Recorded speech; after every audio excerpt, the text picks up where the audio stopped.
¿Qué tal? Buenas noches. Quizás como no solo periodista, sino como un católico que quiere intentar, un cristiano que quiere intentar dolerse por las cosas que están ocurriendo, por ahí el desafío es leer la parábola del buen samaritano. Y a propósito, en la caminata que se hace todos los años a Luján, al otro día está la misa masiva y este año la presidió el arzobispo de Buenos Aires, Monseñor García Cuerva. Dijo algunas cosas a propósito que yo lo invitaría a usted a que, no que yo lea, sino que usted lea la parábola del buen samaritano, a esa prueba que quisieron ponerle a Jesús, ese erudito de la ley. Y después el padre Rafael del Blanco, en el Evangelio de este domingo, hizo que me la pasó nuestra productora Mónica Espinosa, realmente una síntesis preguntándose y en tenor con la parábola del buen samaritano, si es que nos preocupamos por el próximo, por quien está doliéndose. Pero antes de presentarlo al padre Rafael del Blanco, que nos va a acompañar y lo vamos a escuchar porque para nosotros es una lectura permanente y viviente, yo quiero poner en el aire, señor director, ese pequeño concepto que habla Monseñor García Cuerva y después el padre Rafael del Blanco. Fíjese qué coincidencia las dos expresiones y ahí después salimos a la cancha. Director, por favor. Bajo tu mirada buscamos la unidad. Tu manto celeste y blanco nos incentiva a seguir buscando la unidad entre los argentinos, a no resignarnos al enfrentamiento constante, a profundizar las grietas y las heridas. Frente a las crisis, los sabios buscan soluciones, dice el refrán. Los mediocres buscan culpables. Hay muchos mediocres que frente al lacerante y doloroso 52,9% de pobreza se pusieron a buscar culpables. Desde la Casa de María les pedimos por favor a todos, únanse detrás de 2 o 3 temas importantes para todos los argentinos. Pidamos la humildad de trabajar con otros, de generar consensos y acuerdos y de tender puentes, porque lo más valiente que podemos hacer es pedir ayuda, y eso no es signo de rendirse. Es justamente lo contrario, es negar a rendirse.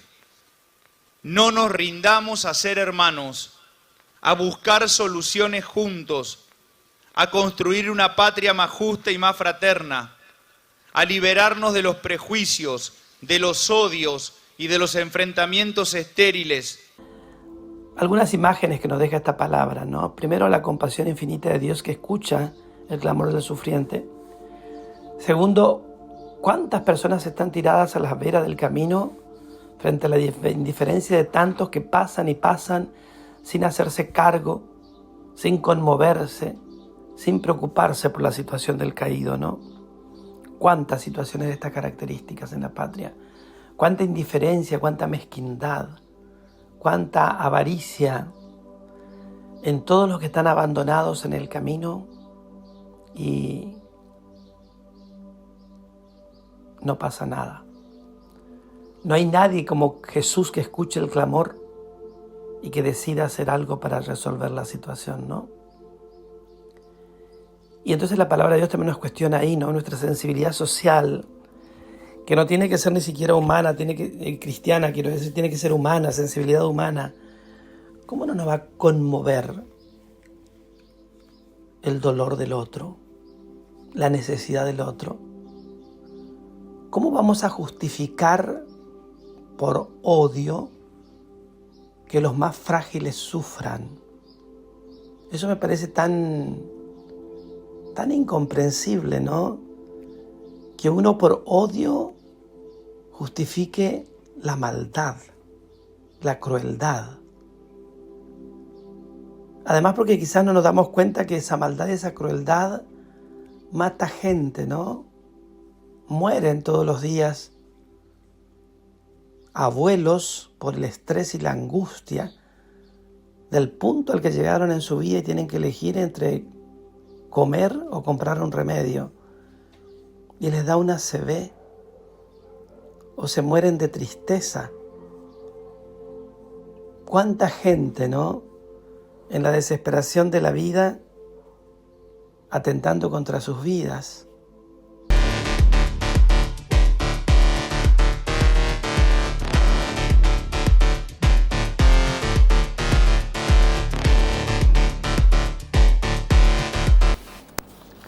Cuesta todos los días no resultar indiferente haciendo periodismo y poder profundizar un poquito este tipo de temas, ¿no? Y por eso la producción estuvo tan acertado para invitarlo al padre Rafael del Blanco. Padre, gracias por venir. Buenas noches. ¿Cómo le va? Muy buenas noches y un saludo muy especial para toda esta audiencia del Péndulo. Eso, digamos que usted señalaba y que uno puede decir, nos preocupa el prójimo, el próximo. ¿Cómo se hace para concientizar si 5 personas en este país manejan el 90% de los alimentos y han aumentado el 1.300% de ganancia? ¿Cómo se entiende eso? Y se entiende justamente porque creo que vivimos en una cultura absolutamente individualista. Estamos atravesados también por nuestra historia argentina, que es cierto que los argentinos tenemos historia de frustraciones, de desencuentro, de desilusiones, pero eso, digamos, no avala en ningún modo el odio que se ha ido generando en esto que decía un poco el cardenal Cuerva, buscando culpables. Y entonces nos echamos culpas, pero no nos hacemos cargo del sufriente. Porque está bien que seamos una sociedad que tenga capacidad de autocrítica, hay que tener capacidad de autocrítica, ¿no? Pero también hay que tener compasión y misericordia. Sin la compasión y sin la misericordia, nosotros no superamos el nivel de la animalidad, diríamos, porque entonces estamos en un contexto de violencia, de supervivencia, donde el más fuerte es el que sobrevive y aplasta al más frágil y más débil, ¿no? En este momento creo que ese es el contexto social de Argentina, donde los más fuertes están literalmente aplastando a los más frágiles, porque no tienen cómo defenderse. Están, digamos, vivimos dentro de un sistema tan perverso, donde, digamos, el que tiene el poder y el que tiene la lapicera, entonces puede tomar decisiones absolutamente crueles, sin medir, porque además pareciera que no tuvieran ni siquiera sentimiento, pareciera que no tuvieran corazón, sabiendo que un decreto, una decisión, el decidir cerrar como se están cerrando, digamos, organismos, implica, digamos, la desocupación, el hambre para miles y miles de personas que se quedan al borde del camino, frente a una sociedad que para mí me preocupa, es como indiferente, ¿no? Frente a unos medios de comunicación también a veces muy potables, digamos, a este tipo, digamos, de ideologías, absolutamente crueles también ellos, ¿no? Y detrás de esas decisiones hay gente que se muere todos los días, hay abuelos que se mueren, hay jóvenes que se suicidan, hay personas que están en la angustia, en la desesperación de un futuro tan absolutamente incierto que deciden terminar con sus vidas. Hay gente que se muere de tristeza y pareciera que no nos diéramos cuenta, ¿no?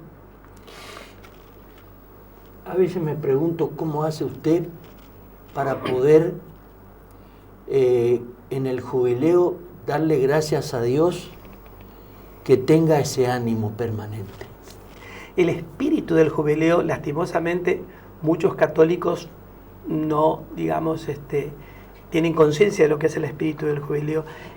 El jubileo de los 25 y 50 años siempre significaba una gran celebración donde nos igualábamos todos. Y entonces el que tenía una deuda, digamos, aquel, digamos, al que le debía le perdonaba la deuda, ¿no? Aquel que tenía una cuestión, digamos, de odio, rencor o resentimiento, se abrazaba con el enemistado y se, digamos, volvía a recomenzar desde una unidad, desde un perdón, desde una reconciliación, en todos los campos, ¿no? Esto es económico y también social y también espiritual. Ese es el espíritu del jubileo. Pero el jubileo quedó como el título nomás.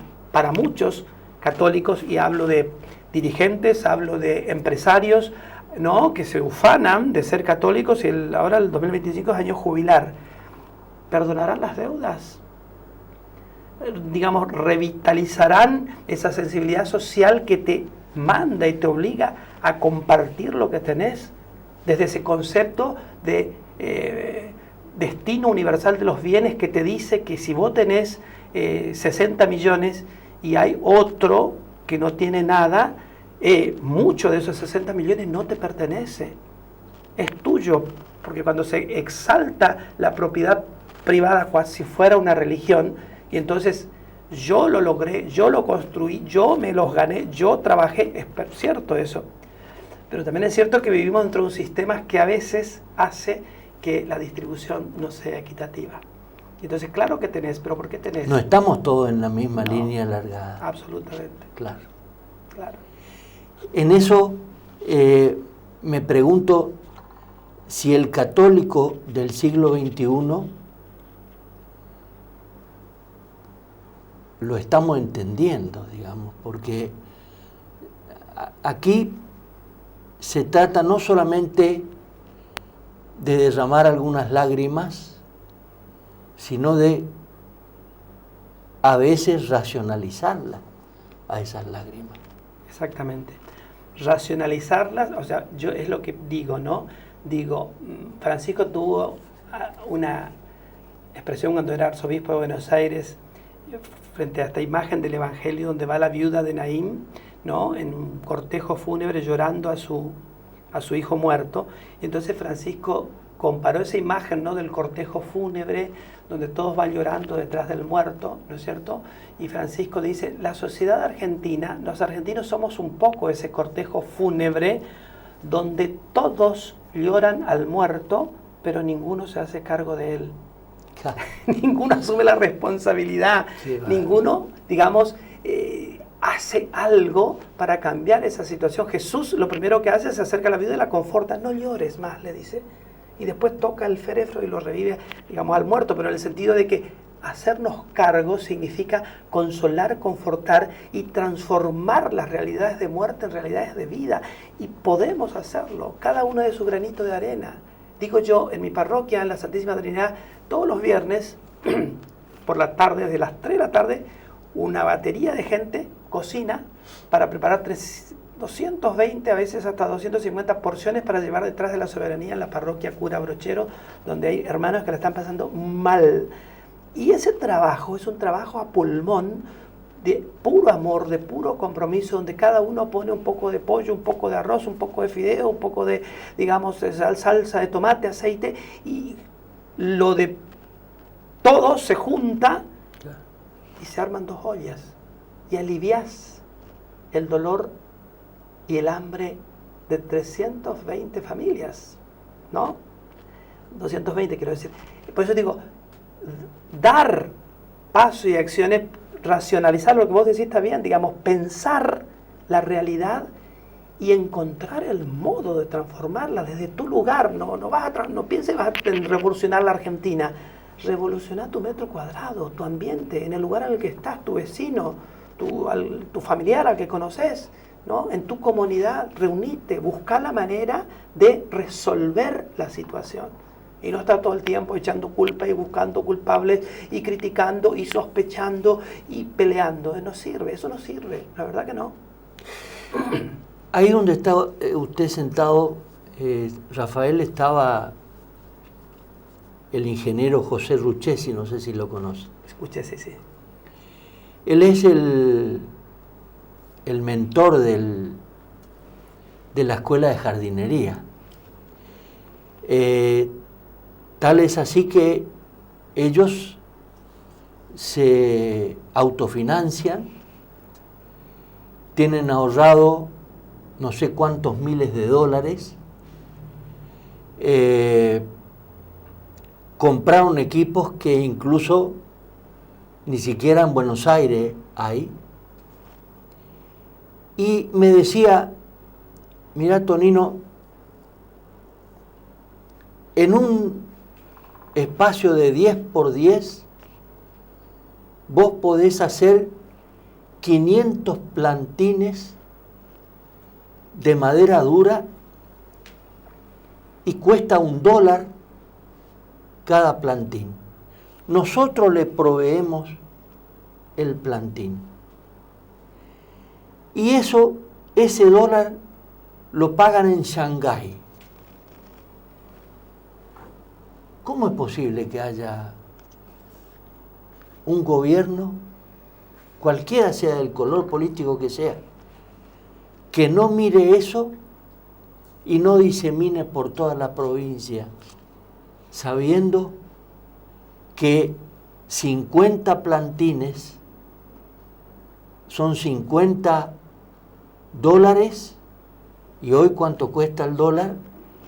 Y ese plantín crece en un año.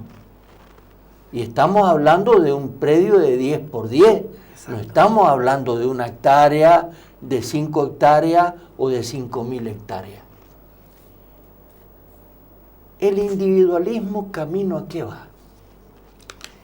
Y es la destrucción de la comunidad, es la destrucción del sentido social, de la fraternidad, del cooperativismo, porque ha prevalecido lo corporativo. Lo corporativo es siempre elitista, excluyente. Lo cooperativo es poner en movimiento la solidaridad de todos, del conjunto, para que todos estemos bien, ¿no es cierto? No solamente una porción, un número, un sector de nuestra sociedad. Y entonces el individualismo es claramente, digamos, la enfermedad de la sociedad, es la destrucción, digamos, de ese sentido social, ¿no es cierto?, que heredamos de nuestros abuelos, ¿no?, en el que nosotros sabíamos, digamos, que tu compromiso, digamos, contigo mismo implicaba también un compromiso con el otro, ¿no es cierto? No había una mirada autorreferencial pensando solo en vos mismo, sino que teníamos una mirada claramente comunitaria, ¿no? Y el individualismo mató eso.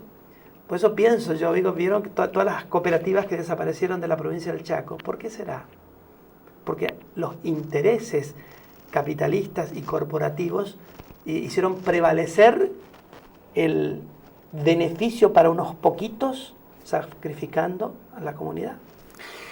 Yo me voy a ir a la pausa y me gustaría que me cuente, porque esto es lo que yo interpreto. Lo escuché muy atentamente a García Cuerva en su homilía, lo escucho a usted, lo escucho a a Gustavo Urbano. Yo tuve una gran amistad con Domingo Casón. Gran sacerdote. Con él creamos el movimiento saulista. Mira. Y soy del movimiento de cursillos. Ahí, cuando hice mi cursillo, ahí salió el movimiento saulista. Claro, claro. Y la pregunta es, si uno, digamos, en esta comunidad, uno tiende a ser indiferente porque te arrastra la corriente, o en qué momento tiene que parar. Pero no me lo diga ahora, me voy a la pausa.